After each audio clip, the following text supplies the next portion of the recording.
जय हिंद मेरे प्यारे शेर बहादुरों। आज मैं आपको कुछ ही मिनटों में सिखाने वाला हूं हाइट एंड डिस्टेंस का ऐसा ट्रिक जो लाइफ में आप कभी नहीं भूल पाइएगा और किसी भी क्वेश्चन को देखते ही निश्चित रूप से ताबड़तोड़ सॉल्यूशन कर दीजिएगा, सेकंडों में आंसर ले आइएगा। बस आप जीरो है, कुछ नहीं जानते, हाइट एंड डिस्टेंस से आपको डर लगता है तो शुरू से अंत तक वीडियो को देखिए। आपको कुछ नहीं होना चाहिए। हाइट एंड डिस्टेंस ऊंचाई और दूरी में केवल और केवल tan 30 डिग्री का मान, tan 60 डिग्री का मान, tan 45 डिग्री का मान याद रहना चाहिए। और किसे नहीं याद है tan 30 का मान 1/√3, tan 60 का मान √3 और tan 45 का मान 1। पहले कुछ पॉइंट हमने लिखा है, इस पॉइंट को बेहतरीन ढंग से समझने का प्रयास करते हैं। हाइट एंड डिस्टेंस में ज़्यादा कुछ है नहीं। पहला पॉइंट है कि हाइट एंड डिस्टेंस मुख्यतः समकोण त्रिभुज पर आधारित है। हाइट मतलब क्या होता है? ऊंचाई, और डिस्टेंस मतलब दूरी। इसको मिला दीजिए तो यह समकोण त्रिभुज हो गया। बस इसी पर आधारित होता है हाइट एंड डिस्टेंस, ऊंचाई और दूरी। पहला पॉइंट। दूसरा पॉइंट कि उन्नयन कोण और अवनमन कोण हमेशा बराबर होता है। उन्नयन कोण ऊपर बनता है, ये हो गया उन्नयन कोण, और ये हो गया, ये ऊपर बनता है जो होता है अवनमन कोण। ये अवनमन कोण, ये उन्नयन कोण। यहां पर थीटा और अल्फा आपस में बराबर होता है। तो जब ऊपर बनाइएगा ना तब फिगर उल्टा हो जाएगा, इसलिए हमेशा उन्नयन कोण नीचे ही लेके चलना ताकि फिगर सीधा समकोण त्रिभुज बन जाए। गलती होने की संभावना कुछ नहीं होगा। तो यहाँ पर अवनमन कोण, नीचे उन्नयन कोण, लेकिन ये दोनों बराबर होता है इसलिए फिगर हमेशा सीधा। तो पहला पॉइंट हमने क्या सीखा कि हाइट एंड डिस्टेंस मुख्यतः समकोण त्रिभुज पर आधारित है। दूसरा, उन्नयन कोण एवं अवनमन कोण आपस में बराबर होता है। अब जो कॉन्सेप्ट बता रहे हैं इसको आप बेहतरीन ढंग से समझिए। उसके बाद बाई रेशियो आप हाइट एंड डिस्टेंस के बहुत सारे क्वेश्चन को मैं अभी एग्जाम्पल बताऊंगा और आप इजी वे में चुटकियों में तोड़ सकते हैं। 3 फिगर आपको ध्यान रखना है, इमेज को माइंड में बैठाने का प्रयास करिए। ये समकोण त्रिभुज है, ये भी समकोण त्रिभुज है और ये भी समकोण त्रिभुज है। बोले सर 3 फिगर कहाँ? ये तो सेम ही फिगर है, एक ही टाइप का बनाया है। तो जरा ध्यान दीजिए, यहाँ पे है कोण 30 डिग्री। अब हम सभी जान रहे हैं कि tan 30 का मान 1/√3 होता है और tan थीटा बराबर लंब बटा आधार होता है, ये भी जानते हैं, बचपन से जान रहे हैं। tan थीटा बराबर लंब बटा आधार, तो tan 30 थीटा की जगह 30 है तो tan 30 का मान 1/√3, तो ऊपर वाला लंब हो गया, लंब 1 और आधार √3। तो इसको लंब कहते हैं और इसको आधार कहते हैं। कोण के सामने वाला को लंब और जो शेष नीचे आधार है तो कर्ण होता है। तो 1/√3 यानी 1 और नीचे √3। जैसे ही 30 डिग्री आप देखें तो आपके दिमाग में आएगा tan 30 1/√3 और tan थीटा का मान लंब बटा आधार, लंब ऊपर वाला, लंब 1 और आधार √3, यानी ऊपर 1 नीचे √3 है। तो समझ जाइए यहाँ 30 डिग्री है, या यहाँ 30 डिग्री है तो माइंड में आ जाना चाहिए यहाँ 1 यहाँ √3 होगा। इसी पर पूरा हाइट एंड डिस्टेंस को तोड़ने वाले हैं। 30 डिग्री है तो 1/√3, ऊपर 1 नीचे √3, ऊपर 1 नीचे √3, 30 डिग्री। tan 60 का मान √3 है, बटा में कुछ नहीं है तो 1 है। tan थीटा होता है लंब बटा आधार, यहाँ लंब √3 आधार 1, तो यहाँ लंब √3 आधार 1 कब हुआ? जब ये 60 डिग्री हो। अब आइए tan 45 1 है, बटा में कुछ नहीं है तो 1, लंब और आधार, लंब भी 1 आधार भी 1, यानी लंब और आधार दोनों बराबर हो तो समझ जाइए कि 45 डिग्री। कितना डिग्री? 45 डिग्री। अब रेशियो को समझने का प्रयास करिए। इसमें पूछ क्या सकता है? ऊंचाई दिया रहेगा तो दूरी, दूरी दिया रहेगा तो ऊंचाई, जो दिया हुआ उसे तुलना, जो ज्ञात करना है उसे गुणा। ज्यादा से ज्यादा यदि सीढ़ी लगा देगा तो कर्ण पूछेगा, सीढ़ी की लंबाई, या पतंग उड़ते रहेगा तो पतंग के डोरी की लंबाई। इससे ज्यादा और हाइट एंड डिस्टेंस में पूछ क्या सकता है? तो पहले इस फिगर को बैठाइए। जैसे 30 डिग्री तो 1/√3, या 1/√3 है तो यहाँ 30 डिग्री, 60 डिग्री √3/1, 45 डिग्री 1/1। आप सोचिए मेरे बहादुर, यदि कर्ण निकालना हो तो बोलिए सर पाइथागोरस चाचा ने बताया है कि कर्ण बराबर होता है बेटा √अंडर लंब स्क्वायर प्लस आधार स्क्वायर। तो यहाँ 1 √अंडर 1 के स्क्वायर 1 और √3 का स्क्वायर 3, 3 1 4, 4 बाहर निकलेगा तो 2।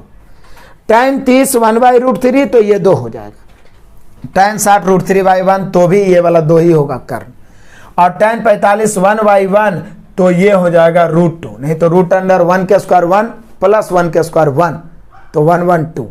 क्लियर हो गया? ये फिगर को माइंड में सेट करिए, फोटो खींच के, इसका PDF ऐसे डलवा दूंगा। क्लियर है? दिमाग में आप छापिए पहले। 30 डिग्री 1/√3 तो ये 2 हो जाएगा।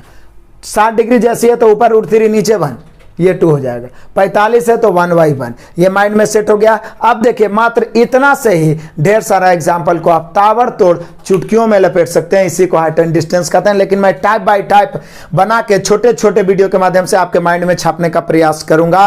अच्छा लगेगा तो आप कमेंट करिएगा और ज्यादा से ज्यादा बच्चों को शेयर करिए, ताकि ज्यादा बच्चे जुड़े तो हमारा बेस्ट कंटेंट आपको उपलब्ध करवाएं। अब देखते हैं हम लोग एग्जाम्पल। देखिए क्वेश्चन नंबर पहला, बढ़िया से समझिए, उसी फिगर पर बन जाएगा। 50√3 मीटर ऊंचे एक टावर, जैसे ही टावर है 50√3 मीटर इसकी ऊंचाई है, के शीर्ष से धरातल के किसी बिंदु पर, तो धरातल बना दिए, इसके शीर्ष से धरातल के किसी बिंदु पर बना उन्नयन कोण कै डिग्री है? 60 डिग्री। देखिए पीछे वाला सेम फिगर आ गया। जैसे ही 60 आया तो दिमाग में रेशियो के अनुसार √3 1 तो 2 आ गया।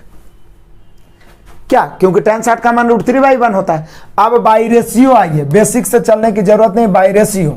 रेशियो का नियम क्या कहता है? जो दिया हुआ है उसे तुलना, तो दिया हुआ है पूरा ऊंचाई कितना? 50√3।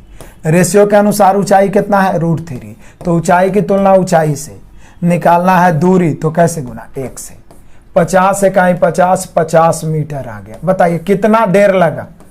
कितना भी हाइट एंड डिस्टेंस का लंबा क्वेश्चन है, समय नहीं लगेगा। आप मास्टर वीडियो मैराथन क्लास देखिए और सुपर 50 से प्रैक्टिस करिए, फिर एक एक मैथ आपके सामने थर थर कांपेगा।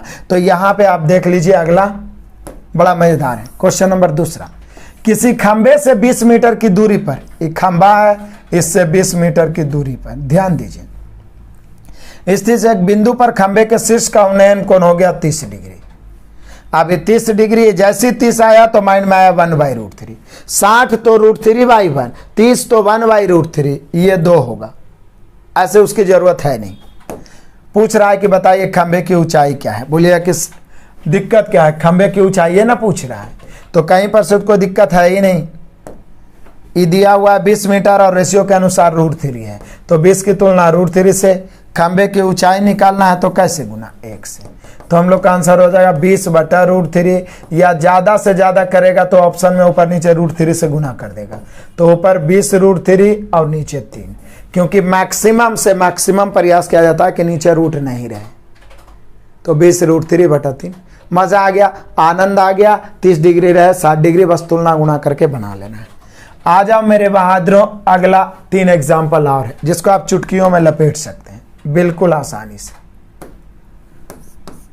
कहता यदि 8√3 मीटर ऊंचे एक खंबे की परछाई 8 मीटर लंबी हो तो उन्नयन कोण क्या होगा? बोले सर कमाल करते हैं, खंबा है 8√3 मीटर ऊंचा, उसका परछाई, परछाई मतलब यही वाला ना, 8 हो जाएगा। तो बोल रहा है थीटा क्या होगा?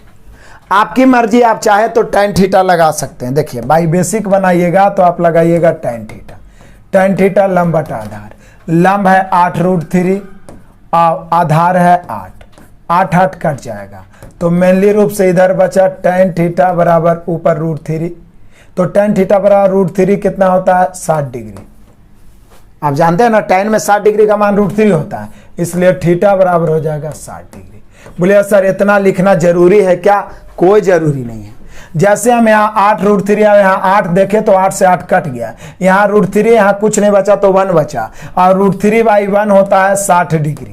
ऊपर √3 नीचे 1 तो 60 डिग्री, ऊपर 1 नीचे √3 तो 30 डिग्री, और दोनों बराबर यानी 1 1 तो 45 डिग्री। चलिए आ जाइए क्वेश्चन नंबर 4। किसी खंबे की ऊंचाई उसके परछाई का 1/√3 है। अब रेशियो का इस्तेमाल करिए, उसके परछाई का, तो देखिए खंबा ये हो गया, परछाई ये हो गया, जिसमें का अथवा से लगा रहे वो हर और दूसरा अंश होता है। तो बोल रहा है किसी खंबे की ऊंचाई उसके परछाई का लगा परछाई में, तो नीचे वाला परछाई, परछाई √3 और खंबा 1, परछाई √3 खंबा 1। जैसे ही ऊपर 1 नीचे √3 आ गया तो समझ गए कि 30 डिग्री होगा। तो यही तो पूछ रहा है कि स्रोत, प्रकाश स्रोत या सूर्य, मतलब जिसके कारण क्या परछाई बन रहा है, उस प्रकाश स्रोत या सूर्य का उन्नयन कोण पूछ रहा है। तो 1/√3 है तो 30 डिग्री हो गया आंसर। आ जाओ मेरे बहादुरों, ये 5वां क्वेश्चन कहता किसी समय किसी टावर की लंबाई उसके परछाई के बराबर हो। लो, टावर की जो लंबाई मतलब ऊंचाई जो उसके परछाई के बराबर हो, मतलब ये दोनों बराबर, बराबर मतलब 1:1, बराबर मतलब 1:1 कब होता है? जब 45 डिग्री। तो यही तो बोल रहा है कि सूर्य का उन्नयन कोण क्या होगा? तो तो 45 डिग्री। तो मेन हाइट एंड डिस्टेंस का कॉन्सेप्ट आप पहला टाइप में पढ़े हैं, बाकी टाइप बाय टाइप मैं आपको क्लियर कर दूंगा। बस बने रहे, इस प्रकार के वीडियो के माध्यम से निश्चित रूप से आप मैथ का बादशाह बन सकते हैं। जो इंपॉर्टेंट टॉपिक है वो आपके माइंड में छप जाएगा। Best of luck, God bless you, जय हिंद।